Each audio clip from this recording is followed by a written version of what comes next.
இந்த வீடியோ நம்ம என்ன பார்க்க போகிறோம் அப்படின்னு பார்த்தீங்கன்னா, இதுக்கு முன்னாடி நம்முடைய சேனலில் வந்து பார்த்தீங்கன்னா, கூகுள் நியூஸ் மூலம் டபுள் ஏர்னிங் வந்து எப்படி பண்ணுறது அப்படின்னு சொல்லிட்டு ஒரு வீடியோ வந்து போட்டிருக்கோம். அந்த வீடியோ பார்க்கலன்னா போய் பார்த்துருங்க. அந்த வீடியோவோட லிங்க் டிஸ்கிரிப்ஷனில் தரேன், பார்க்கலன்னா அந்த போய் பார்த்துருங்க. அண்ட் இந்த வீடியோ நம்ம வந்து என்ன பார்க்க போகிறோம் அப்படின்னு பார்த்தீங்கன்னா, உங்களுடைய பிளாக்கரில் நீங்கள் வந்து ட்ரிபிள் ஏர்னிங் வந்து எப்படி பண்ணுறது சொல்லிட்டு தான் இந்த வீடியோவில் வந்து பார்க்க போகிறோம். அண்ட் இதுக்கு முன்னாடி ஒரு ரீசெண்ட் வீடியோவில் வந்து பார்த்தீங்கன்னா, நான் வந்து இந்த ஆக்சஸுக்கு அல்டர்னேட்டிவாக வந்து என்னென்ன ஏர்னிங்ஸ்லாம் வந்து பண்ணலாம் அப்படின்னு சொல்லிட்டு அது சம்மந்தப்பட்ட வீடியோஸ்லாம் நான் அடுத்தடுத்து அப்டேட் பண்ணுற மாதிரி சொல்லியிருந்தேன். ஸோ அந்த சீரிஸ் வந்து இன்னும் ஸ்டார்ட் ஆகலை. ஸோ மேபி நாளையிலேருந்து ஸ்டார்ட் ஆகலாம். ஸோ அதுக்கு முன்னாடி இந்த வீடியோ போட்டுடலாம் அப்படின்னு சொல்லிட்டு நான் வந்து வீடியோ வந்து மேக் பண்ணிக்கிறேன். இப்போ என்னுடைய தமிழ் டெக்ஸ் வெப்சைட்டை நான் வந்து விசிட் பண்ணுறேன். இந்த ட்ரிபிள் ஏர்னிங் வந்து நீங்கள் எப்படி பண்ண முடியும் அப்படின்னு நீங்கள் வந்து பார்த்தீங்கன்னா, இப்போ நார்மலாக உங்களுடைய பிளாக்கருக்கு நீங்கள் வந்து ஆக்சஸ் வந்து அப்ரூவல் வந்து வாங்கி வச்சுருப்பீங்க, புரியுதுங்களா? ஸோ அதனுடைய அட்வர்டைஸ்மெண்ட் எல்லாமே உங்களுக்கு வந்து ஷோ ஆகும். இதுக்கு அடுத்து வந்து பார்த்தீங்கன்னா, நீங்கள் வந்து கூகுள் நியூஸ் மூலிமா நீங்கள் வந்து அப்ளிகேஷனில் வந்து அட்வர்டைஸ்மெண்ட் தெரிகிற மாதிரி நீங்கள் வந்து பண்ண முடியும், புரியுதுங்களா? ஸோ இது வந்து உங்களுக்கு வந்து இது ஏற்கனவே உங்களுக்கு வந்து தெரியும். இந்த கூகுள் நியூஸ்னால் என்னென்னு தெரில அப்படின்னா, நம்ம சேனலில் போயிட்டு கூகுள் நியூஸ் அப்படின்னு சொல்லிட்டு டைப் பண்ணுங்கள். அது சம்மந்தப்பட்ட வீடியோஸ் எல்லாமே உங்களுக்கு வந்து அவைலபிளாக இருக்கும். ஸோ அதனால் ஏற்படக்கூடிய பலன்கள் எப்படி வந்து உங்களுடைய பிளாக்கரில் கூகுள் நியூஸில் சப்மிட் பண்ணுறது அப்படிங்கிற எல்லா வீடியோஸுமே நம்ம சேனலில் வந்து இருக்குது, புரியுதுங்களா? ஓகே, இப்போ வந்து பார்த்தீங்கன்னா இந்த பிளாக்கரில் இப்போ நீங்கள் வந்து ஆட்சன்ஸ் அப்ளை பண்ணதுக்கப்புறம் உங்களுடைய ஆட்சன்ஸ் மூலிமா உங்களுக்கு வந்து அட்வர்டைஸ்மெண்ட் வந்து தெரியுது. இது இல்லாமல் வந்து பார்த்தீங்கன்னா சில பேர் வந்து அவங்களுடைய வெப்சைட்டில் வந்து மேனுவலாக குறிப்பிட்ட ஏதாவது ஒரு நிறுவனத்தோட விளம்பரத்தையோ, அது வந்து மேபி இன்ஸ்டியூட்டாக இருக்கலாம், இல்லை பெரிய பெரிய ஒரு ஏதாவது ஒரு கார்ப்பரேட் கம்பெனியாக இருக்கலாம், இல்லை ஏதாவது ஒரு ப்ராடக்டோட அட்வர்டைஸ்மெண்ட்டை கூட இருக்கலாம், புரியுதுங்களா? பட் ஆனால் அதுக்கும் கூகுள் ஆட்சன்ஸுக்கும் சம்மந்தம் இருக்காது. இன்னொன்று நீங்கள் கவனித்து பார்த்தீங்க அப்படின்னா, அதே வெப்சைட்டில் வந்து பார்த்தீங்கன்னா கூகுள் அட்வர்டைஸ்மெண்ட்டும் ஓடும், இவங்க மேனுவலாக கிரியேட் பண்ண அந்த அட்வர்டைஸ்மெண்ட்டும் வரும். இது இல்லாமல் தேர்ட் பார்ட்டி அட்வர்டைஸ்மெண்ட்டும் உங்களுக்கு வந்து ரன்னிங் ஆகியிருக்கும். ஒரே வெப்சைட்டில் எப்படி வந்து இந்த 3 விதமான கேட்டகரி விளம்பரங்களை எப்படி அவங்க வந்து பண்ணுறாங்க அப்படின்னு நீங்கள் வந்து பார்த்தீங்கன்னா, இதுக்கு உதாரணத்துக்கு வந்து பார்த்தீங்கன்னா, நம்ம உங்களுக்கு எல்லாருக்கும் தெரிஞ்ச ஒரு யூடியூப் சேனல் தான் கலாட்டா தமிழ் அப்படின்னு சொல்லிட்டு ஒரு யூடியூப் சேனல் உங்களுக்கு எல்லாருக்குமே வந்து தெரியும். அவங்களுடைய அஃபீஷியல் சைட்டை வந்து இப்போ நான் வந்து ஓப்பன் பண்ணி வச்சுருக்கிறேன். இதில் வந்து பார்த்தீங்கன்னா, இந்த கலாட்டா தமிழை பற்றி நம்ம தனிப்பட்ட முறையில் எந்த ஒரு கருத்துக்களோ அல்லது அந்த யூடியூப் சேனலை பற்றியோ அல்லது இந்த வெப்சைட்டை பற்றியோ தனிப்பட்ட முறையில் எந்த ஒரு கருத்துமே வந்து கிடையாது. முழுக்க இது ஒரு எஜுகேஷன் பர்பஸ்க்காக தான், ஒரு ரெஃபரன்ஸ்க்காக தான் இந்த வெப்சைட்டை வந்து இப்போ நம்ம இந்த வீடியோவில் வந்து காமிச்சுக்கிருக்கோம், புரியுதுங்களா? ஓகே, இவங்களுடைய அஃபீஷியல் சைட் வந்து நீங்கள் பார்த்தீங்க அப்படின்னா மேலே வந்து ஒரு இன்ஸ்டியூட்டோட விளம்பரம் வந்து தெரியும். அது கீழே வந்து பார்த்தீங்கன்னா ஒரு சினிமா விளம்பரம் வந்து தெரியுது. அதுக்கு கீழே வந்து பாருங்கள் அகெயின் வந்து பார்த்தீங்கன்னா ஒரு இன்ஸ்டியூட்டோட விளம்பரம். ஸோ இது எல்லாமே இவங்க வந்து பார்த்தீங்கன்னா மேனுவலாக வந்து போட்டிருக்காங்க. இந்த 3 அட்வர்டைஸ்மெண்ட் பேனருமே வந்து பார்த்தீங்கன்னா மேனுவலாக தான் வந்து போட்டிருக்காங்க. ஆனால் அது கீழே வந்து பாருங்கள் இது வந்து ஆட்சன்ஸோட ஒரு விளம்பரம். தென் அது கீழே வந்து பார்த்தீங்கன்னா இவங்களுடைய போஸ்ட் எல்லாமே தெரியும். கீழே வந்து பாருங்கள் ஆட்சன்ஸ் விளம்பரம், அது கீழே வந்து ஆட்சன்ஸ் விளம்பரம், அது கீழே வந்து பார்த்தீங்கன்னா ஆட்சன்ஸ் விளம்பரம் தெரியுது. அகைன் வந்து போஸ்ட் வந்து போட்டிருக்காங்க, அகெயின் போஸ்ட் வந்து போட்டிருக்காங்க, அகெயின் வந்து போஸ்ட்டு, தென் அதுக்கு கீழே வந்து பார்த்தீங்கன்னா போஸ்ட்டு, தென் அகெயின் வந்து ஆட்சன்ஸ் விளம்பரம், தென் அதுக்கு கீழே வந்து பார்த்தீங்கன்னா உங்களுக்கு வந்து ஸ்பான்சர் லிங்க்ஸ் பை தபுலா அப்படின்னு சொல்லிட்டு இந்த தேர்ட் பார்ட்டி வெப்சைட்டோட விளம்பரங்கள் வந்து இங்கே தெரியுது. உதாரணத்துக்கு இப்போ நீங்கள் ப்ரொப்பலர் ஆட்ஸ், மீடியா.net இந்த மாதிரிலாம் இருக்குது பார்த்தீங்களா? ஸோ அந்த மாதிரி வந்து தபுலா அப்படிங்கிறது வந்து ஒரு தேர்ட் பார்ட்டி அட்வர்டைஸ்மெண்ட் வந்து சர்வீஸ் பண்ணுற ஒரு வெப்சைட், புரியுதுங்களா? ஸோ அவங்க கொடுக்கக்கூடிய விளம்பரங்கள் தெரியுது. அதுக்கப்புறம் ஆட்சன்ஸ் விளம்பரம் தெரியுது. தென் இவங்களுடைய போஸ்ட்டு அகைன் வந்து பார்த்தீங்கன்னா இந்த தபுலாவோட விளம்பரம். ஸோ இந்த மாதிரி பார்த்தீங்கன்னா உங்களுக்கு வந்து ஒரே வெப்சைட்டில் வந்து பார்த்தீங்கன்னா ஆட்சன்ஸ் விளம்பரமும் தெரியுது அண்ட் மேனுவலாகவும் வந்து ஏதோ ஒரு குறிப்பிட்ட நிறுவனத்தோட விளம்பரமும் போட்டுக்கிறாங்க. அதே சமயத்தில் வந்து பார்த்தீங்கன்னா தேர்ட் பார்ட்டி அட்வர்டைஸ்மெண்ட்டும் வந்து போட்டுக்கிறாங்க. இது எப்படி வந்து சாத்தியமாகுது? இது வந்து ஆட்சன்ஸ் கம்யூனிட்டிக்கு வந்து அகெயின்ஸ்டாக வந்து கிடையாதா அப்படின்னு பார்த்தீங்கன்னா கண்டிப்பாக வந்து கிடையாது. அண்ட் இந்த மாதிரி சர்வீஸை நீங்கள் வந்து யோசிக்கலாம். ஓகே, ஸோ இந்த மாதிரி தேர்ட் பார்ட்டி ஒரு ப்ராடக்டோட அட்வர்டைஸ்மெண்ட்டோ இல்லை வந்து பார்த்தீங்கன்னா ஒரு குறிப்பிட்ட நிறுவனத்தோட அட்வர்டைஸ்மெண்ட்டோ வந்து பார்த்தீங்கன்னா நம்ம பிளாக்கரில் இது வந்து பண்ணலாமே, தேர்ட் பார்ட்டி அட்வர்டைஸ்மெண்ட் இது வந்து பண்ணலாமே, இது ஒன்றும் அவ்வளோ பெரிய விஷயம் இல்லையே, இதை பற்றி இந்த டாப்பிக்கை பற்றி நம்ம ஏன் பேசணும்? உதாரணத்துக்கு வந்து பார்த்தீங்கன்னா எனக்கு வந்து இந்த இடத்துல ஹெடர் பாரில் வந்து அட்வர்டைஸ்மெண்ட் வேணும் அப்படின்னு நீங்கள் நினச்சிங்க அப்படின்னா நீங்கள் என்ன நினைப்பீங்க? லேஅவுட்டில் போயிட்டு இதோடைய சைஸ் வந்து 728/90 இந்த பிக்சல் சைஸில் இருந்தால் போதும். நீங்கள் வந்து ஒரு விளம்பரம் வந்து க்ரியேட் பண்ணிட முடியும், புரியுதுங்களா? ஜஸ்ட் நம்ம நேரம் வந்து போகிறோம், லேஅவுட் போகிறோம், ஹெடர் ஆட்ஸில் போயிட்டு ஆடியோ கிச்சன் கொடுத்துட்டோம் அப்படின்னா ஒரு இமேஜ் வந்து இருக்கும், புரியுதுங்களா? ஸோ இமேஜை நம்ம வந்து ஆட் பண்ணிவிட்டு இமேஜ் அப்படிங்கிற ஒரு ஆப்ஷன் இருக்கும். இதை கிளிக் பண்ணிட்டோம்னா நம்மளுக்கு வந்து 720/90க்கு வந்து ஒரு பேனர் வந்து நம்ம ஏற்கனவே வந்து ஒரு அந்த குறிப்பிட்ட நிறுவனத்தோட விளம்பரத்தை வந்து நம்ம வந்து ஒரு பேனராக வந்து க்ரியேட் பண்ணி வச்சுருக்கணும் அப்படின்னு நினச்சிட்டு நீங்கள் வந்து என்ன பண்ணுவீங்கன்னா இந்த அட்வர்டைஸ்மெண்ட்டை போயிட்டு நீங்கள் வந்து செலக்ட் பண்ணுவீங்க. உதாரணத்துக்கு நான் வந்து ஒரு பேனர் வந்து க்ரியேட் பண்ணி வச்சுருக்கேன். இதோட லிங்க் கொடுக்கணும்னா நீங்கள் மேலே போயிட்டு லிங்க் அப்படிங்கிற ஆப்ஷனில் போயிட்டு இதில் நான் வந்து என்ன கொடுக்குறேன், தமிழ் பிளாக்கர்ஸ் நான் கொடுக்குறேன். ஸோ தமிழ் blockers.xyz புரியுதுங்களா? ஸோ கொடுத்துட்டு நான் வந்து சேவ் வந்து கொடுத்துட்றேன். ஸோ கொடுத்துட்டு இப்போ நான் வந்து இந்த வெப்சைட் வந்து விசிட் பண்ணுறேன். ஸோ நம்ம விசிட் பண்ணும்போது பார்த்தீங்கன்னா இந்த இடத்துல பேனர் அட்வர்டைஸ்மெண்ட் வந்து தெரியும், புரியுதுங்களா? ஸோ இப்போ நான் கொடுத்த அந்த பேனர் அட்வர்டைஸ்மெண்ட் இங்கே வந்து தெரியுது. ஸோ இந்த மாதிரி நம்ம வந்து மேனுவலாக பண்ணிட்டு போயிடலாமே. ஏதாவது குறிப்பிட்ட நிறுவனம் வந்து நம்ம வெப்சைட்டில் வந்து விளம்பரம் கொடுக்கணும்னு நினைக்கிறாங்கன்னா அவங்களுடைய ப்ராடக்ட்டோ இல்லது அவங்க நிறுவனத்தோட விளம்பரத்தையோ இந்த மாதிரி ஜஸ்ட் சிம்பிளாக வந்து ஒரு பேனர் கிரியேட் பண்ணிவிட்டு அதில் லிங்க் கொடுத்துட்டோம்னா யூசர் வந்து கிளிக் பண்ணாங்கன்னா அவங்களோட வெப்சைட் வந்து ரீடைரக்ட் ஆகிட்டு போவாங்க.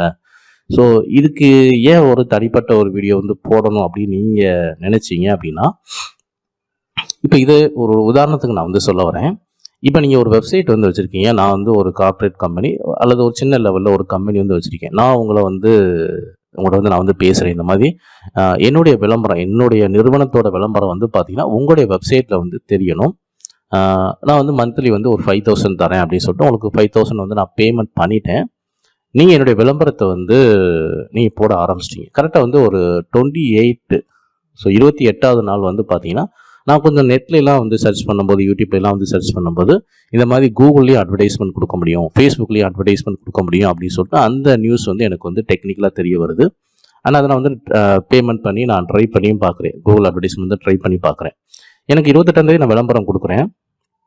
29ஆம் நான் வந்து கூகுள் அட்வர்டைஸ்மெண்ட்டோட ரிப்போர்ட் எல்லாம் போய் நான் செக் பண்ணும்போது பார்த்தீங்கன்னா இத்தனை பேர் வந்து கிளிக் பண்ணியிருக்கிறாங்க, எனக்கு வந்து இவ்வளோ இம்ப்ரெஷன் வந்து இருக்குது அப்படின்னு சொல்லிட்டு எனக்கு வந்து ஒவ்வொரு நாளும் ஒரு ஒரு அட்வான்ஸ் ரிப்போர்ட் வந்து எனக்கு வந்து என்னுடைய கூகுள் அட்வர்டைஸ்மெண்ட் டேஷ்போர்டில் வந்து காமிச்சிக்கிருக்காங்க.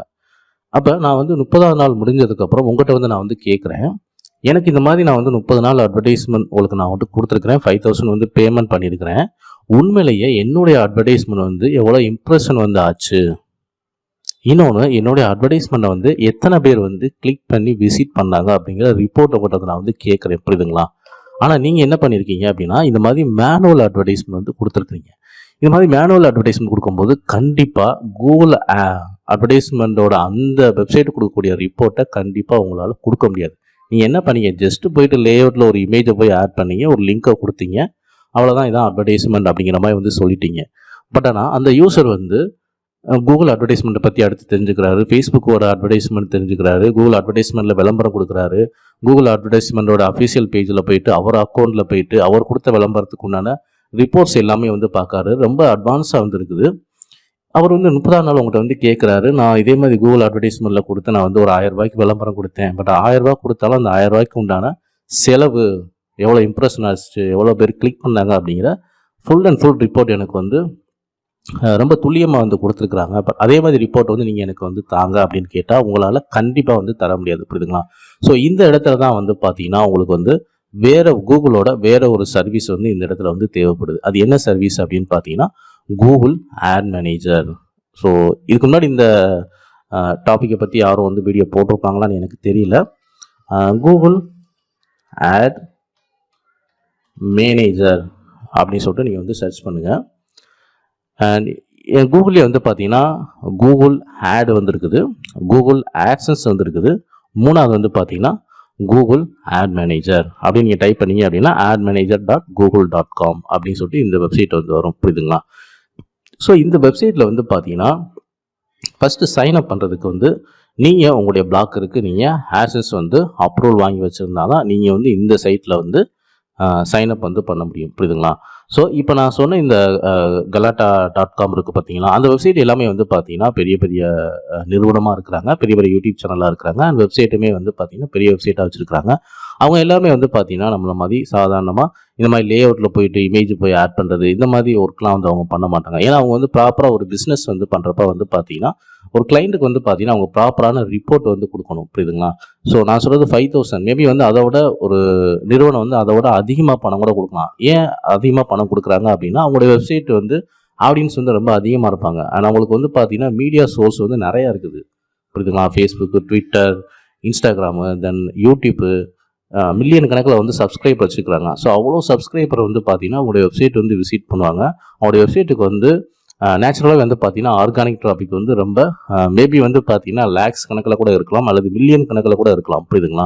ஸோ அதை பேஸ் பண்ணி ஒரு விளம்பரம் கொடுக்குறப்ப வந்து பார்த்தீங்கன்னா அவங்க வந்து விளம்பரம் பண்ணுறதுக்கு பேமெண்ட் வந்து பார்த்தீங்கன்னா ரொம்ப பேர் வந்து ஹை லெவலில் தான் பேமெண்ட் வந்து வாங்குவாங்க புரியுதுங்களா. ஸோ அந்த மாதிரி ஹை லெவல் பேமெண்ட் வாங்குறப்ப வந்து பார்த்தீங்கன்னா அவங்களுக்கு சரியான ரிப்போர்ட், அந்த கிளைண்ட்டுக்கு வந்து சரியான ரிப்போர்ட் வந்து கரெக்டாக வந்து அவங்க கொடுக்கணும் புரியுதுங்களா. அண்ட் கிளைண்ட்டுமே வந்து பார்த்தீங்கன்னா அந்த மாதிரி வந்து எதிர்பார்ப்பாங்க.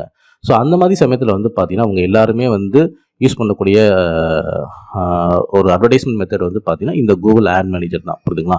ஸோ இதில் நான் வந்து இப்போதைக்கு நான் ஓப்பன் பண்ணி இல்லை சைன் அப் பண்ணி நான் வந்து காட்ட போகிறதில்ல. பட் ஆனால் இதில் நீங்கள் வந்து கூகுள் ஆட்சன்ஸ் அப்ரூவல் வாங்கினா அந்த பிளாக்கருக்கு நீங்கள் வந்து சைன் அப் பண்ணதுக்கப்புறம் என்னுடைய டேஷ்போர்ட் வந்து எப்படி இருக்கும் அப்படின்னு சொல்லிட்டு உங்களுக்கு நான் வந்து காட்டுறேன். அண்ட் ஸோ இதுதான் வந்து பார்த்தீங்கன்னா உங்களுக்கு வந்து நார்மலாக நீங்கள் வந்து உங்களுடைய பிளாக்கர் வச்சுருக்கீங்க இல்லை வேர்ட்ப்ரெஸ் வச்சுருக்கீங்க அப்படின்னா அந்த ஆட்சன்ஸ் அக்கௌண்ட் மூலிமா நீங்கள் சைன் அப் பண்ணிங்கன்னா உங்களுடைய டேஷ்போர்ட் வந்து இந்த மாதிரி தான் இருக்கும் புரியுதுங்களா. நீங்கள் வந்து ஆட்சன்ஸோட டேஷ்போர்டும் இந்த ஆட் மேனேஜரோட டேஷ்போர்டும் கம்பேர் பண்ணுறப்ப உங்களுக்கு வந்து சுத்தமாக வந்து புரியாது. ஏன்னா இந்த ஆட் மேனேஜர் வந்து பார்த்தீங்கன்னா கொஞ்சம் அட்வான்ஸாக வந்துருக்கும் புரியுதுங்களா. இதில் நீங்கள் வந்து அட்வர்டைஸ்மெண்ட் க்ரியேட் பண்ணிக்கலாம். அதே மாதிரி வந்து பார்த்தீங்கன்னா கூகுளோட அட்வர்டைஸ்மெண்ட் போட்டுக்கலாம். இல்லை ஏதாவது ஒரு நிறுவனம் வந்து உங்கள்கிட்ட வந்து அட்வர்டைஸ்மெண்ட் வேணும்னு சொல்லிட்டு அவங்க வந்து கேட்குறாங்க அப்படின்னா அவங்களுடைய அட்வர்டைஸ்மெண்ட் வந்து க்ரியேட் பண்ணிக்கலாம். அண்ட் இதில் வந்து பார்த்தீங்கன்னா நீங்கள் ஒரு அட்வர்டைஸ்மெண்ட் இந்த மாதிரி தேர்ட் பார்ட்டி ஒரு நிறுவனத்துக்கு வந்து அட்வர்டைஸ்மெண்ட் வந்து க்ரியேட் பண்ணணும் அப்படின்னா அது வந்து ரொம்ப அட்வான்ஸ் லெவலில் வந்து இருக்கும் புரியுதுங்களா. ஸோ இந்த ஆட் மேனேஜரில் வந்து பார்த்தீங்கன்னா நீங்கள் வந்து ஒரு அக்கௌண்ட் வந்து க்ரியேட் பண்ணணும்னு நினைக்கிறீங்கன்னா கண்டிப்பாக இதை பற்றின ஒரு ப்ராப்பர் நாலேஜ், இது வந்து எப்படி ஒர்க் பண்ணணும், இது வந்து எப்படி செயல்படுது, இல்லை எப்படி நம்ம அட்வர்டைஸ்மெண்ட் வந்து க்ரியேட் பண்ணுறது அப்படிங்கிற எல்லா விஷயங்களையுமே டெக்னிக்கலாக தெரிஞ்சுட்டு அதுக்கப்புறம் இதில் போயிட்டு நீங்கள் வந்து சைன்அப் வந்து பண்ணிக்கிங்க. இது ரொம்ப கஷ்டம்லாம் வந்து கிடையாது. பட் ஆனால் அதுக்கு முன்னாடி வந்து பார்த்தீங்கன்னா நீங்கள் வந்து நார்மலாக நம்ம வந்து ஆட்சன்ஸில் போயிட்டு ஒரு அட்வர்டைஸ்மெண்ட் வந்து மேனுவலாக ஆட் யூனிட் க்ரியேட் பண்ணுற மாதிரி இது வந்து கிடையாது. இது கொஞ்சம் ரொம்ப அட்வான்ஸ் லெவலில் வந்து இருக்கும் புரியுதுங்களா. இப்போ நீங்கள் பார்க்குற டேஷ்போர்ட் வந்து பார்த்தீங்கன்னா இது வந்து ஃப்ரீ அக்கௌண்ட் புரியுதுங்களா. இதுலேயே இன்னொன்று வந்து பார்த்தீங்கன்னா ஆட் மேனேஜரில் வந்து பெய்டு அக்கௌண்ட் வந்து தராங்க. அந்த பெய்டு அக்கௌண்ட்டோட டேஷ்போர்ட் வந்து எப்படி இருக்குன்னு சொல்லிட்டு உங்களுக்கு நான் வந்து காட்டுறேன். ஸோ இப்போ நீங்கள் பார்க்குறது வந்து பார்த்தீங்கன்னா ஆட் மேனேஜர் 360 அப்படின்னு சொல்லிட்டு இது வந்து பெய்டு வெர்ஷன் புரியுதுங்களா. இதுக்கு என்ன டிஃப்ரெண்ட் அப்படின்னு வந்து பார்த்தீங்கன்னா நீங்கள் நார்மலாக நீங்கள் வந்து ஃப்ரீ அக்கௌண்ட் பண்ணும்போது பார்த்தீங்கன்னா ஒன்லி இமேஜோட அட்வர்டைஸ்மெண்ட் தான் நீங்கள் கொடுக்க முடியும். ஒரு தனியார் நிறுவனம் வந்து உங்கள்கிட்ட வந்து அட்வர்டைஸ்மெண்ட் கேட்குறாங்க அப்படின்னா அவங்க அட்வர்டைஸ்மெண்ட் அவங்களுக்கு நீங்கள் அட்வர்டைஸ்மெண்ட் க்ரியேட் பண்ணோம்னா ஜஸ்ட் வந்து ஒரு பேனர் மாதிரி இமேஜ் மாதிரி க்ரியேட் பண்ணிட்டு அதில் லிங்க் கொடுத்துட்டு நீங்கள் வந்து பண்ணிக்கலாம். இது வந்து நார்மலாக இமேஜ் கொடுத்துட்டு உடனே லிங்க் கொடுக்குற மாதிரிலாம் இருக்காது. அதனுடைய லெவல் அட்வர்டைஸ்மெண்ட் க்ரியேட் பண்ணுற அந்த மெத்தடே வந்து ரொம்ப டோட்டலாக டிஃப்ரெண்ட்டாக இருக்கும் புரியுதுங்களா, ரொம்ப அட்வான்ஸாக இருக்கும் புரியுதுங்களா. ஓகே, ஸோ இதில் வந்து வீடியோலாம் ஆட் பண்ண முடியாது. இந்த ஃப்ரீ அக்கௌண்ட்டில் வந்து பார்த்தீங்கன்னா நீங்கள் வந்து ஒரு நிறுவனம் வந்து ஒரு வீடியோ மாதிரி கொடுக்குறாங்க அப்படின்னா அவங்களுடைய வீடியோலாம் நீங்கள் வந்து இந்த ஃப்ரீ அக்கௌண்ட்டில் போயிட்டு பண்ண முடியாது. ஸோ அதுக்கு வந்து கண்டிப்பாக நீங்கள் வந்து ஆட் மேனேஜர் 360 அப்படிங்கிற இந்த அக்கௌண்ட் க்ரியேட் பண்ணி நீங்கள் வந்து பே பண்ணணும் புரியுதுங்களா. ஸோ இதோடைய பேமெண்ட் அமௌண்ட்லாம் எனக்கு வந்து கரெக்டாக வந்து தெரில. மேபி ஃபியூச்சரில் இந்த டாப்பிக்கில் இன்னொரு வீடியோ போட்டேன் அப்படின்னா அந்த இன்ஃபர்மேஷன்லாம் கலெக்ட் பண்ணி உங்களுக்கு நான் வந்து சொல்கிறேன்.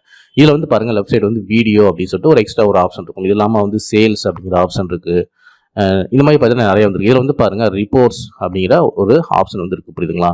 ஸோ இங்கேயும் பார்த்தீங்கன்னா தெரியும் உங்களுக்கு வந்து ரிப்போர்ட் அப்படின்னு சொல்லிட்டு ரிப்போர்ட்ஸ் அப்படிங்கிற ஆப்ஷன் தான் இருக்கும். ஸோ இந்த ரிப்போர்ட்டை கிளிக் பண்ணுறப்ப உங்களுக்கு வந்து டோட்டல் ரிப்போர்ட்டில் வரும். இதில் இன்னொரு அட்வான்ஸ் வந்து பார்த்தீங்கன்னா நீங்கள் வந்து ஃபிக்ஸ் பண்ண முடியும். ஒரு தேர்ட் பார்ட்டி அட்வர்டைஸ்மெண்ட் வந்து உங்களுக்கு வந்து நிறுவனம் வந்து ஒரு அட்வர்டைஸ்மெண்ட் கொடுக்குறாங்க அப்படின்னா அவங்களுக்கு எந்த டேட்டில் எந்த டைமில் அட்வர்டைஸ்மெண்ட் ஸ்டார்ட் ஆகணும், எந்த டேட்டில் உங்களுக்கு வந்து முடியணும் அப்படின்னு சொல்லிட்டு நீங்கள் ஃபிக்ஸ் பண்ண முடியும். அதே மாதிரி பார்த்தீங்கன்னா உங்களுக்கு வந்து எவ்வளோ பேமெண்ட் வந்து பண்ணுறாங்க, ஒவ்வொரு நாள் வந்து 1000 இம்ப்ரெஷனுக்கு வந்து நீங்கள் வந்து எவ்வளோ பேமெண்ட் பண்ணுறீங்க அப்படின்னு சொல்லிட்டு எல்லாமே அட்வர்டைஸ்மெண்ட் வந்து செட் பண்ண முடியும் புரியுதுங்களா.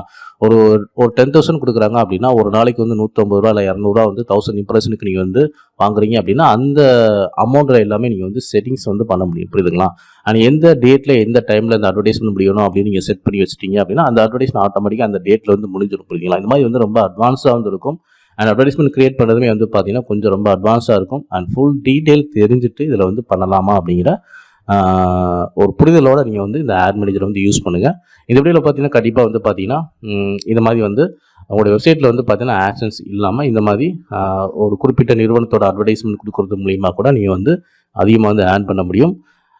இந்த வீடியோவில் பார்த்தீங்கன்னா கண்டிப்பாக உங்களுக்கு வந்து பிடிச்சிருக்கும்னு நினைக்கிறேன். ஸோ நம்ம சேனலில் பிளாக்கர் சம்மந்தமான A to Z வீடியோஸ் வந்து அப்டேட் பண்ணியிருக்கோம். ஸோ மறக்காமல் நம்ம சேனலில் வந்து சப்ஸ்கிரைப் பண்ணி வச்சுங்க. தேங்க்யூ ஃபார் வாட்சிங்.